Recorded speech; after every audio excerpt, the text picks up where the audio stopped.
जोहार जोहार।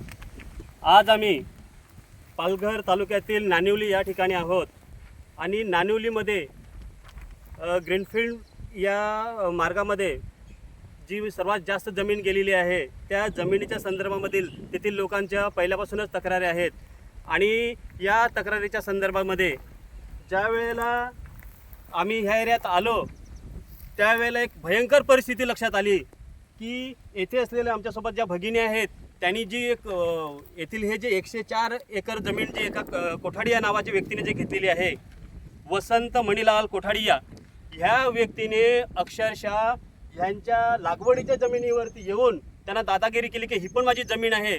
परंतु आम्ही प्रत्यक्ष जागेवर आल्यावर लक्षात आलं की ही त्यांनी घेतलेली जमीनच नाही, कारण की त्यांनी जमीन घेतलेली त्याचं त्यांनी कंपाऊंड मारलेलं आहे. पाठीमागे दिसते बघा, ते कंपाऊंड बघा, हे कंपाऊंड आहे त्याचं. आणि या कंपाऊंडच्या बाहेर असलेली ही यांची लागवडीची जमीन होती. परंतु वसंत कोठाडिया याने एप्रिल महिन्यामध्ये ह्या झोपड्याला आग लावली. त्यांनी इथे जे कंपाऊंड घातलं होतं शेतीसाठी, म्हणजे गुरंढोरं येऊ नयेत, त्याला सुद्धा आग लावली आणि जाग्यावर उभं राहून ह्यानं दमदाटी केली की तुम्ही आदिवासी म्हणजे काय वाकडे करू शकत नाहीत, मला पूर्ण जमीन पाहिजे. तर त्यांनी तुम्हाला कुठे कुठे दम दिला, कसा दिला? तो सांगत होता का आदिवासी माझा हा काय करणार आहे. हां, मग त्याला जलवीन तर मी साधं पोलीस स्टेशनला मी बोललो ना का याला आता माझ्या समोर जलवून दाखव माझ्या मुलाला. तुम्हाला पेटवून टाकायला सांगतोय तो? अरे बाप रे, पहा सांगतो जलव ना माझ्या समोर जलव. पहा, एक हो काय बोलतात त्याला, मदतीसाठी आपल्या संघटनेकडे आलेली आहे आणि याच्या संदर्भामध्ये यांनी पोलीस स्टेशनला 1/4/2026 रोजी अर्ज दिलेला आहे.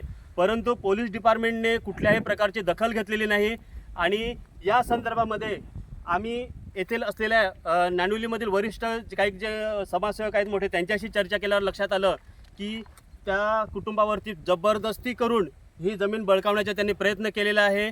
आणि याचाच एवढंच नाही तर ह्या जमिनीच्या संदर्भामध्ये जेवढे बाकीचे जे जमिनी आहेत ह्या जमिनीवर सुद्धा त्यांनी तो कब्जाच केलेला आहे, कारण की ती औद्योगिक क्षेत्रासाठी जमीन घेतली होती. आणि गावकऱ्यांचं असं म्हणणं आहे की या जमिनी जर आम्ही विकल्या तर आम्हाला इथे रोजगार मिळणार आहे आणि रोजगार मिळावा म्हणून त्या लोकांनी या कोठाडीला जमीन विकली आणि या जमिनीच्या बदल्यात आम्हाला नोकऱ्या मिळतील. परंतु ह्याने गेली 15 वर्ष उलटून गेले, त्या जमिनीवरती कुठल्याही प्रकारे औद्योगिक क्षेत्राची कुठलीही कंपनी बांधली नाही. खऱ्या औद्योगिकसाठी ही जी जमीन जी मागे दिसते ही जमीन खऱ्या औद्योगिक क्षेत्रासाठी घेतलेली आहे. परंतु इथे कुठल्याही प्रकारची त्यांनी कंपनी बांधलेली नाही. आणि कायदा जो सांगतोय कायद्यानुसार ही जमीन जर 15 वर्षापर्यंत तिथे जर कुठल्या प्रकारची कंपनी उभारली नाही तर ती जमीन शासन जमा करते आणि पुन्हा जे खरेदीची रक्कम मालक जेव्हा भरतात तेव्हा ती मालकाला परत केली जाते.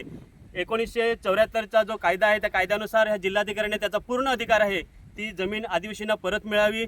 त्यासाठी सुद्धा आम्ही पाठपुरावा करणार आहोत आणि ही जमीन मूळ मालकांना परत करण्यासाठी आम्ही त्यांना भाग पाडू.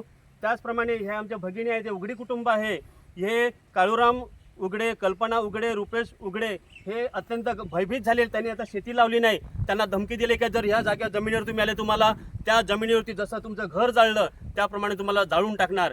तर त्या बाबतीत ताईने जसं सांगितलं, मग आता तुम्ही काय इथे येऊन शेती करणार का? हो करणार ना, करायचं. मग तो जर तुम्हाला पेटवायला आला तर काय, तो पेटवायला तो एकला माझ्या समोर या पाहते, एकला मी त्याच्या समोर एकली जातो, तो माझ्या समोर एकला पाहतो, कोण माणूस नाही पाहत. आम्ही तुमच्या सोबत आहोत. ही जमीन करायची आणि त्याच्यावरती तुम्ही जो अर्ज दिला ह्या कोठाड्यावर ते लवकरात लवकर 7 दिवसाच्या आत ॲट्रॉसिटी अंतर्गत गुन्हा दाखल करावा, फसवणुकीचा गुन्हा दाखल करावा आणि त्याने या आदिवासींची जी जमीन फसवणूक करून जी घेतली होती ती जमीन त्यांनी परत करावी.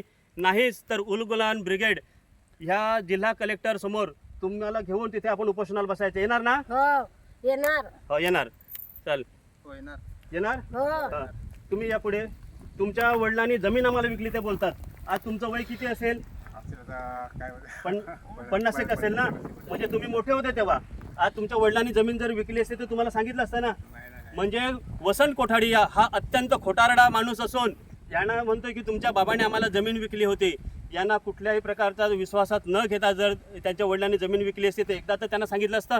म्हणजे त्यांच्या वारसानं न कळत जमीन विकलेली नाही. कोठाडी हा अत्यंत खोटारडा व्यक्ती आहे. याच्यावरती फसवणूक ॲट्रॉसिटी अंतर्गत गुन्हा दाखल व्हायलाच पाहिजे. 7 दिवसाच्या जर गुन्हा दाखल झाला नाही तर आम्ही कलेक्टर समोर उपोषणाला बसणार. जोहार.